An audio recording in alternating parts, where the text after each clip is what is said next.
kan sien elke projek het sy eie opwinding en uitdaging. En kyk ons 'n pragtige uitdaging hier.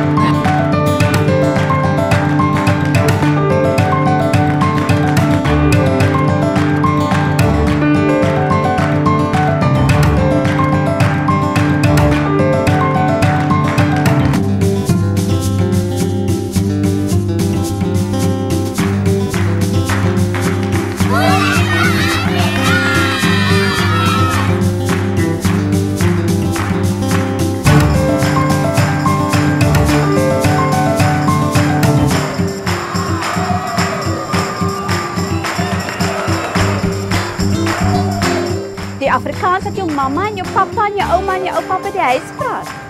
Dis die Afrikaans wat jy opkom.